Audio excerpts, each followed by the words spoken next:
Opinion Michael O'Hanlon Opinion columnist published 12:16 p.m. Eastern Daylight Saving Time September 20, 2019. Should Saudi Arabia and/or the United States retaliate beyond a new round of sanctions? That is the question of the day. Iran is the strongly suspected perpetrator of weekend drone and missile attacks against key Saudi oil infrastructure. At Abqaiq facility and Karais oil field that temporarily cut the kingdom's oil production by almost half. Apparently, some 20 drones and several cruise missiles hit a total of at least 17 different aim points at these two general locations in the country's east. The weapons may have been launched either from Iranian soil or a place fairly close by. But this is actually a tougher question than it might first appear for some. Retaliation is a no-brainer, especially once forensics analysis confirms what is already widely assumed, that Iran either carried out these attacks itself or had a proxy do so. The fact that the drones or missiles made their final approach from the north does not really prove anything about their launch point, since such vehicles have motors and can fly virtually any flight path they wish. Also, because they are not ballistic missiles with bright booster rockets, their launch points probably cannot be discerned from satellite imagery. We will probably need to inspect the wreckage of the missiles to understand their origin, what they may be capable of. Iran's struggling space program could be a real threat if it ever gets off the ground. But before racing to a response, on the assumption that honor and principle require a military response to Iran's aggression, it is worth remembering several other considerations. Negligible effect on the market. Although the attack was rather egregious, global oil markets have tolerated it well. About 5 million barrels a day of production was affected for a few days. Going forward, production will be reduced by perhaps a couple million barrels a day for some additional time to come, but Saudi Arabia had several hundred million barrels of oil in storage. Other countries around the world have several billion.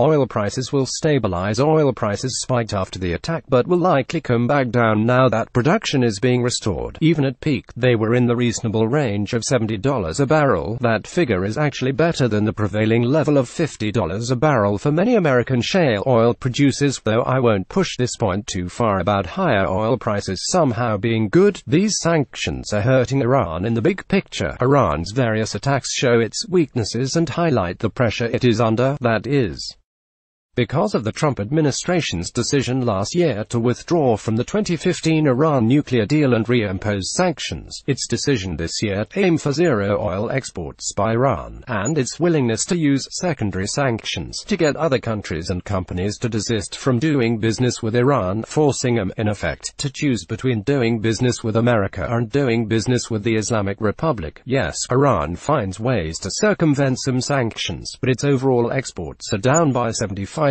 or more. The economy is now in recession. We have to be above it. A semi-dictatorship like Iran's theocratic state can tolerate a certain amount of such misery, and suppress public dissent, but it cannot be entirely oblivious to the gradual weakening of its economy. The key thing, for the United States and partners, is to maintain the moral high ground, or as much of it as we can realistically hold in this situation, so that other countries do not feel the desire to help Iran skirt the sanctions regime. Over time, Iran will continue to feel the heat, and we may have an opportunity to negotiate a better deal than the Obama administration was able to obtain, though the Trump administration should not boast too much about its accomplishments until it has in fact achieved such an outcome. Also, it is worth keeping in mind the limitations of military force. While no fan of Mr.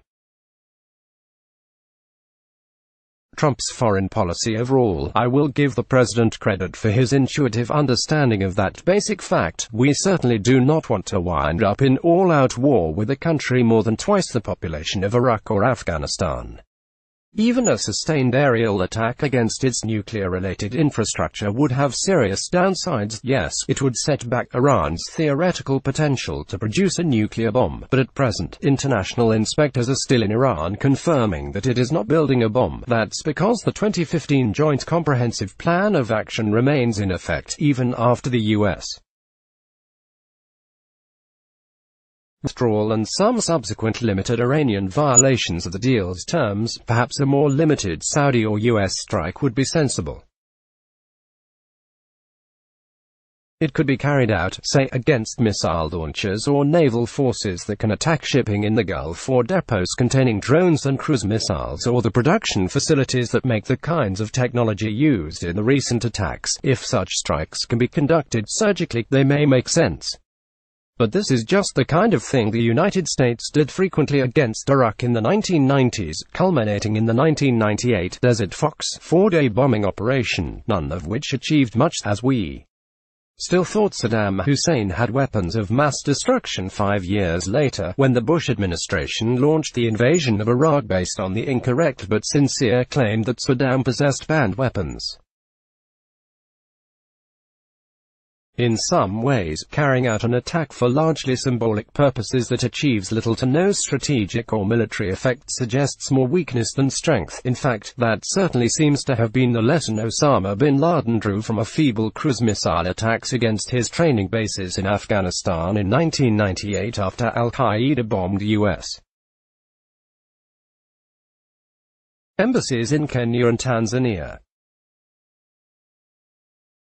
The United States in particular does not lack for credibility when it comes to a willingness to use force. We have been engaged in lethal combat operations in at least half a dozen different countries in recent years in one way or another. Afghanistan and perhaps Pakistan's tribal regions too, Islamic State targets in Iraq and Syria, Libya and Somalia from time to time. Even the Saudis are now engaged in combat in Yemen, for better or worse. It's common sense. 2020 Democrats should support Trump's Iran policy, not pledge to rejoin 2015 nuclear deal or consider the flip side of the situation. In 2010, North Korea attacked a South Korean ship in cold blood, sinking it and killing 46 sailors. By contrast, these Iranian attacks, however deplorable, have apparently not killed anyone. South Korea did not retaliate, but that has not encouraged more North Korean aggression. There has been no subsequent attack on anything like that scale anytime since. If a situation arises where a military strike could meaningfully reduce a threat to the United States or its allies, or establish a form of deterrence that would likely constrain an adversary, we can take that action, of course, perhaps in conjunction with Saudi Arabia, but we should not feel any obligation to do so directly, symmetrically, or promptly. In this case, the fundamentals of the overall situation still favor the United States and its allies. Michael O'Hanlon, a senior fellow at the Brookings Institution and author of The Science of War, is a member of USA Today's board of contributors. Follow him on Twitter at Michael O'Hanlon. Let's block ads. Why?